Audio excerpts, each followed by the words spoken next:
तो बिहार के सियासत में बहुत कुछ ऐसा चल रहा है जिसके दूरगामी परिणाम आने वाले दिनों में देखने को मिल सकते हैं। अब बात करेंगे, बिहार में विधानसभा का सत्र शुरू होना है और विधानसभा सत्र को लेकर दोनों पक्ष और विपक्ष दोनों तरफ से तैयारियां शुरू हो चुकी हैं। बिहार विधानसभा के सत्र को लेकर इस बार कई सारे मुद्दे होंगे और इन मुद्दों को लेकर विपक्ष सत्ता पक्ष को कहां तक घेर पाता है ये भी देखने वाली बात होगी, क्योंकि जेडीयू और आरजेडी की खटास जहां किसी से छुपी हुई नहीं है, वहीं बीजेपी भी तेवर सख्त हैं। बीजेपी के कई ऐसे मुद्दे हैं जिन पे वो सरकार को घेरने की तैयारी में है और इसे लेकर बिहार की सियासत अभी से ही तेज होती दिखाई दे रही है। तो बिहार विधानसभा का सत्र होना है और बिहार विधानसभा सत्र को लेकर बिहार में सियासत अभी से ही तेज होती दिखाई देने लगी है। हम आपको बता दें कि कई ऐसे मुद्दे हैं जिन्हें लेकर ये मानसून सत्र से बताया जा रहा है कि मानसून सत्र से पहले सर्वदलीय बैठक बुलाई गई थी, जिसमें से नाराज होकर विजय चौधरी चले गए थे और सरकार को घेरने की पूरी तैयारियों में विपक्ष जुटा हुआ है। विपक्ष ये कह रहा है कि कई ऐसे मुद्दे हैं जिन पे अगर सरकार जवाब नहीं देती है तो सत्र नहीं चल पाएगा। वहीं सत्ता पक्ष का कहना है कि विपक्ष के पास जनता से जुड़े कोई सवाल नहीं है, यही कारण है कि वो सदन नहीं चलने देने की बात कर रहे हैं, लेकिन सदन चलेगा और सुचारू रूप से चलेगा। वहीं दूसरी तरफ बीजेपी 13 जुलाई को सरकार के खिलाफ मोर्चा खोलती हुई नजर आएगी।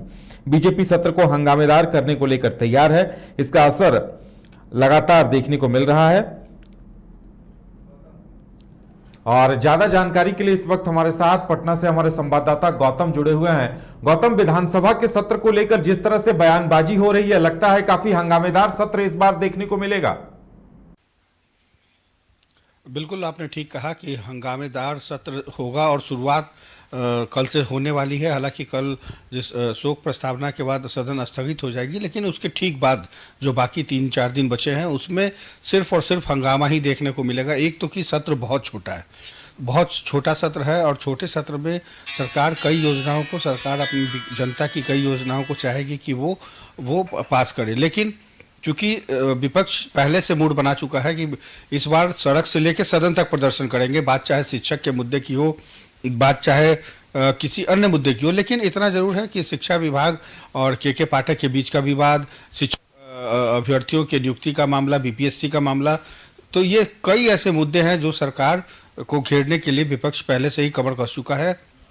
और जो कई अन्य मुद्दे हैं, चाहे वो सरकार की जो नीतियों के खिलाफ भी है, तो तेजस्वी यादव के खिलाफ है, कहीं ना कहीं सीबीआई चार्जशीट के दौरान है, सरकार की जो जीरो टॉलरेंस नीति है उसके खिलाफ है।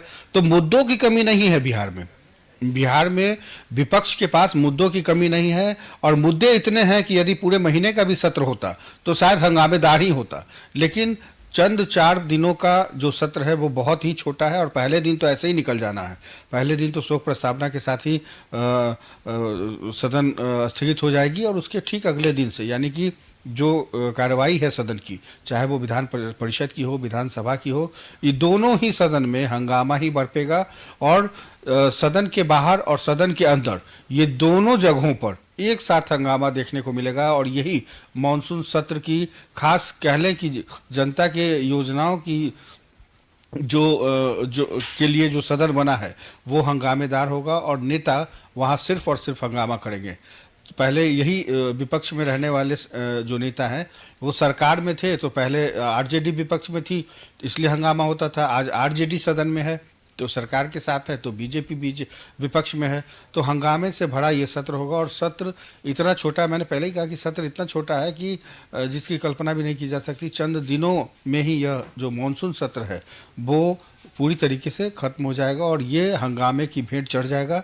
इसके कयास लगाए जा रहे हैं। जी चलिए गौतम, हमारे साथ जुड़ने के लिए और तमाम जानकारी देने के लिए आपका बहुत बहुत धन्यवाद। तो विधानसभा सत्र के हंगामेदार होने के आसार जताए जा रहे हैं और लग रहा है कि जो छोटा सत्र है वो इस बार हंगामे की भेंट चढ़ जाएगा, क्योंकि सत्ता पक्ष और विपक्ष दोनों ने ही अपने अपने इरादे जाहिर कर दिए हैं। अब देखने वाली बात यह होगी कि सत्र में जनहित के मुद्दे कितने उठ पाते हैं और मुद्दों पर चर्चा कितनी होती है।